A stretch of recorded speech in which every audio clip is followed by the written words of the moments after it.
What up mga solid subscribers, no? So a very big shoutout po kay Miss O, no? So titingin tayo ng updates po guys. Ito po yung si Philip, nag-alala daw sa sobrang aga ng fans sa venue, no? And meron pa to, no? Si, ayan nga, marami pa updates regarding kay Philip, no?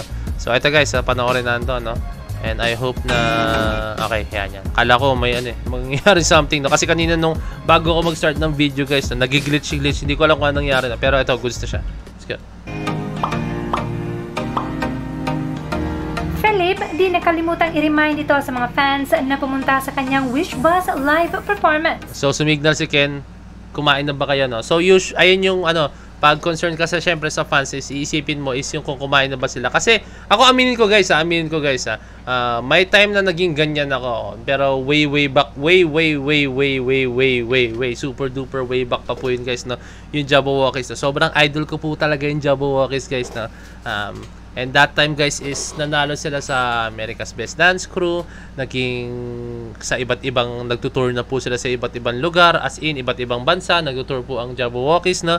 And then may time po na nagpunta sila dito sa ating bansa, no, sa Pilipinas. Syempre, ang Jabbawockeez guys is puro mostly Pinoy po ang members diyan, no? Kaya talagang nag-give back sila sa mga Pinoy fans na. And then may time po na Jabbawockeez nag-perform sa Glorieta, no? Sa Glorieta, no?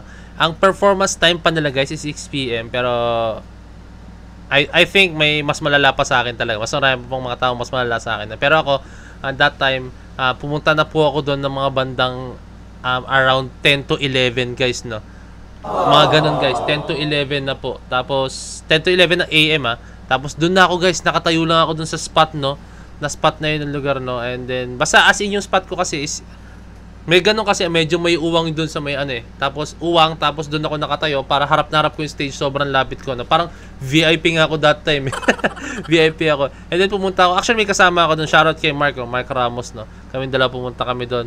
And then nanood kami, naghintay kami, as in hindi kami kumakain, hindi kami umaalis guys, no? Kasi mga bandang 12, 1, 2, 3 kumakapal na po yung tao guys, kasi nagsiset up, mga bandang I think mga bandang 12 yata, nagsiset up na po sila ng stage. Actually may stage siya, pero alam mo yon, yung una is plain lang siya, pero nilapag na nila yung mga setup, and then may mga sign na Jabbawockeez, ganun, no? And then nag-tech run sila, nag-tech rehearsal po ang Jabbawockeez mga 2 PM, kaya kumapal lalo yung tao guys, no? And then ayun, and mga 6 PM talagang hindi na kami umalis guys, no? So alam mo yun, pag talagang hindi mo talaga anuhin yung mga bagay-bagay, no? And ang baon lang namin yun, pagkakatanda ko is parang crackers lang, no? And then tubig, no? Para maano lang yung pagkain namin, yung tiyan namin, no? Share lang. Philip is an introvert, kaya ang kanyang fan service at love language towards the fans ay hindi ang usual nating nakikita. Isa dito ay ang kanyang laging pagtatanong sa mga fans kung kumain na ba ang mga ito. At dito nga sa kanyang latest Wish Bus live performance, Philip reminded the fans na kumain agad at mag-ingat.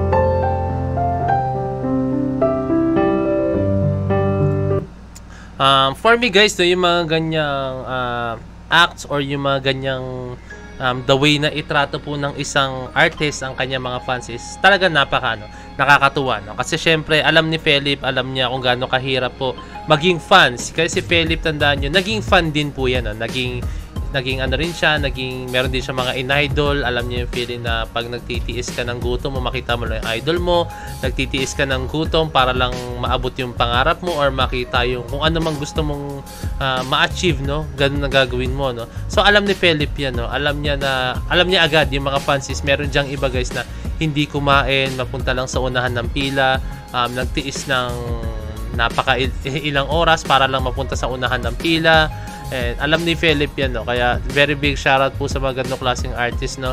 Na talagang inaalagaan nila, talagang pinapakita nila na concern sila sa mga fans nila, no?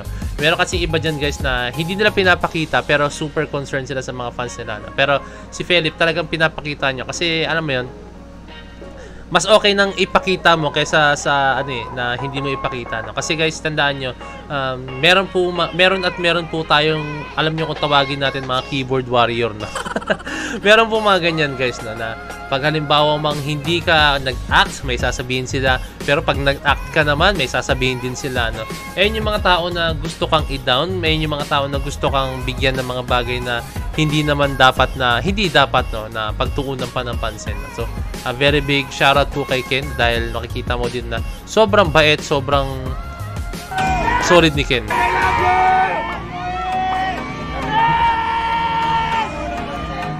Grabe siguro. Fanboys din nagpahuli kay Philip sa Wish Bus event nito. Fanboys. Ano yung fanboys?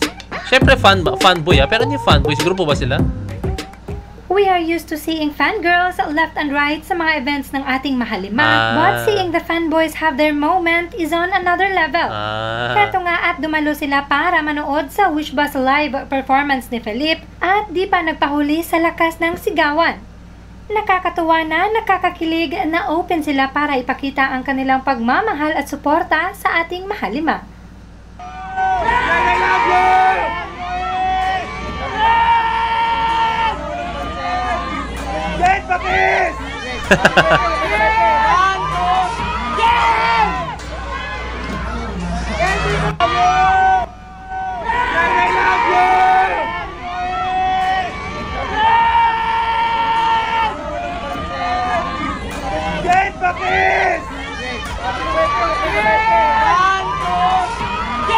So, ito kasi yan guys, ito po kasi yan, nagigets ko yung point nila dito, no?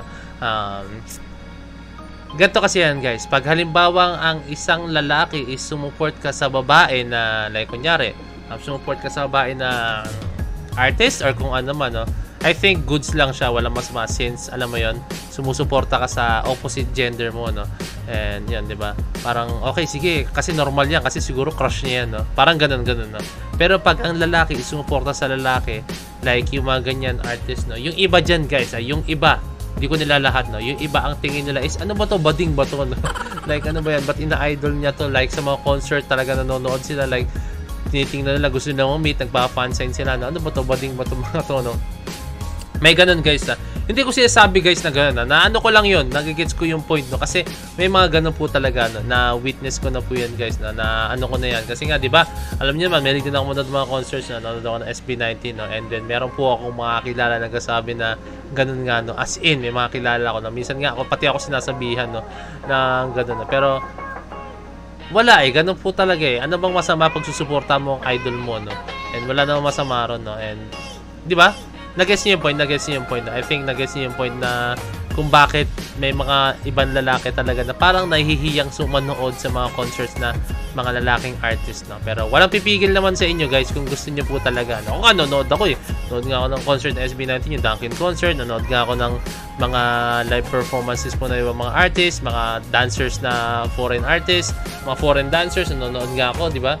Alam niyo yan. Kaya wala masama, no? Hayaan niyo sila. Basta ang mahalaga naman is mapasaya natin, masatisfy natin sarili natin, no? Yun mahalaga. Hayaan niyo yung mga keyboard warrior na yan, no? Sila, wala silang magagawa. Inggit lang sila, no? Kasi hindi nila kaya makapunta sa mga events, no? So, yun lang. Basta, I'm very thankful po sa mga fans ng SB19, kay Philip, and syempre, thankful din tayo kay Philip dahil napakabuting individual po talaga ni Philip. Kaya guys, maraming salamat. So, this is Point signing out. Peace, let's see.